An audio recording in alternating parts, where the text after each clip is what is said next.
God, salute to SRK. পাঠানের ঝড় এখনো চলছে। পাঠান কি লেভেলের ঝড় তুলেছে আমরা সকলেই জানি। পাঠানের ৭ম দিন পড়তে না পড়তেই জওয়ানের এক্সক্লুসিভ আপডেট চলে এসেছে, যেটা আমি এখন এই ভিডিওতে তোমাদেরকে দেবো। তাহলে চলো ভিডিওটা শুরু করা যাক। এবং তোমাদের সকলের কাছে একটাই অনুরোধ, যারা ভিডিওটা দেখতে শুরু করেছো তারা ভিডিওটা শেষ অবধি দেখো, আর যারা আমাদের চ্যানেলে নতুন তারা চ্যানেলটা সাবস্ক্রাইব করে পাশে থাকা বেল আইকনটা কিন্তু অবশ্যই প্রেস করে দাও, যাতে আমার পরবর্তী ভিডিওর নোটিফিকেশন গুলো তোমাদের কাছে পৌঁছয়। এবং আমি এই যে এক্সক্লুসিভলি তোমাদেরকে পাঠানের খবর বা জওয়ানের খবর দিচ্ছি, এটা তোমাদের কেমন লাগছে সেটা কিন্তু কমেন্ট করে জানাও। বন্ধুরা, পাঠান কি ঝড় তুলেছে। পাঠান যদি ১,০০০ কোটি টাকার ব্যবসা করতে পারে, তাহলে জওয়ান ২,০০০ কোটি টাকার ব্যবসা করবে।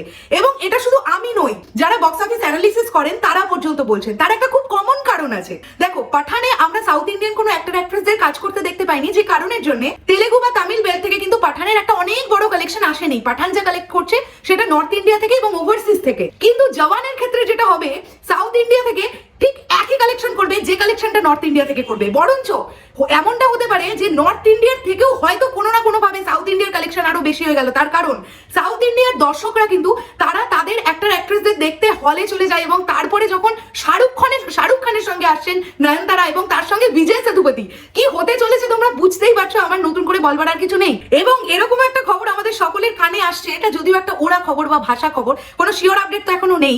শোনা যাচ্ছে নাকি থালাপতি বিজয়কেও জওয়ানে দেখা যেতে পারে একটা সিকোয়েন্সে। যদি সেটাও হয়ে যায় তাহলে তোমরা বুঝতেই পারছো তামিল বেল্টে কি লেভেলের ব্যবসা করবে মানে জওয়ান। তো ছেড়ে দাও, আমি এখন তোমাদেরকে জওয়ান নিয়ে দুটো এক্সক্লুসিভ আপডেট দেবো। এবং এই যে আমি প্রথমেই বললাম, স্যালিউট টু এসআরকে ম্যান।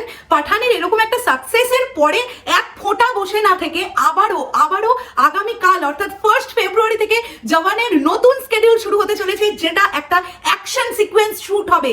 এবং যে সে অ্যাকশন নয়, সেই অ্যাকশন ডিরেক্টরের নাম শুনলে ভড়কে যেতে পারো। ফার্স্ট অ্যান্ড ফিউরিয়াস আমরা সকলে দেখেছি। ফার্স্ট অ্যান্ড ফিউরিয়াস 6 এর যিনি অ্যাকশন ডিরেক্টর ছিলেন, তিনি কিন্তু জওয়ানের অ্যাকশন কোরিওগ্রাফি করাচ্ছেন মানে আগামীকাল থেকে যে স্কেডিউলটা শুরু হচ্ছে সেটার।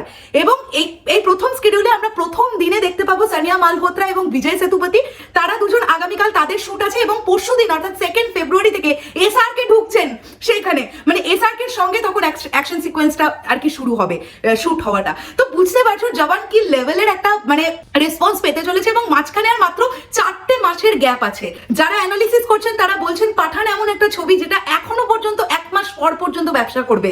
মানে এখনো মানে চোখটা বন্ধ করে 3 সপ্তাহ পাঠান হলে থাকবে। তাহলে আমরা ধরে নিলাম এখন থেকে প্রায় পুরো 1 মাস পাঠান ব্যবসা করবে, কারণ পাঠানের আজকে 7তম দিন।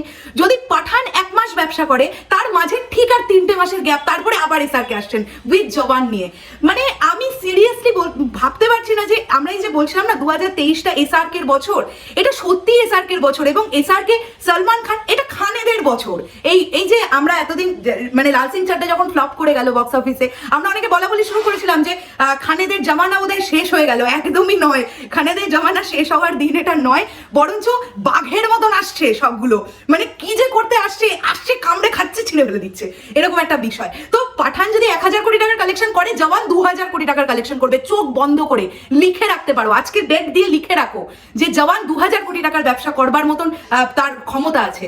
কারণ সাউথ ইন্ডিয়ার লোকেরা তাদের হিরো হিরোইনকে দেখতে মানে বিশাল তারা ক্রেজ নিয়ে থাকে ভাই।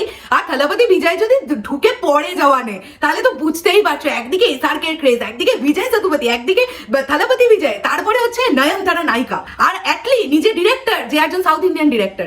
তো তোমাদের চলে যাওয়ার আগে একটা কথা অবশ্যই সকলকে মনে রাখতে হবে, অবশ্যই কিন্তু কেউ জওয়ানকে সাউথ ইন্ডিয়ান ফিল্ম বলে বসো না প্লিজ। সাউথ ইন্ডিয়ান থেকে শুধুমাত্র আমরা ডিরেক্টরকে পেয়েছি আর কয়েকজন অ্যাক্টর অ্যাক্ট্রেসদের পেয়েছি।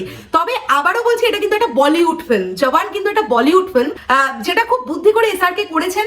তার কারণ উনি এবার তো জাস্ট দেখা যাবে না পাঠান আর জওয়ানের বক্স অফিসের ফারাকটা ঠিক কতটা পড়ে, মানে সাউথ ইন্ডিয়া থেকে ঠিক কিরকম কালেকশন আনতে পারে জওয়ান। তো এই ছিল এখনকার ভিডিও। এক্সক্লুসিভ আপডেট গুলো পেয়ে তোমাদের কেমন লাগলো অবশ্যই কমেন্ট করে জানাও। ভিডিওটা ভালো লাগলে লাইক কমেন্ট শেয়ার, চ্যানেলটা সাবস্ক্রাইব করে পাশে থাকা বেল আইকনটা এক্ষুনি প্রেস করে দাও। কেউ দেরি করো না, খুব শিগগিরই আসছি নতুন কোনো ভিডিও নিয়ে। তাহলে এখনই জেনে বাই বাই।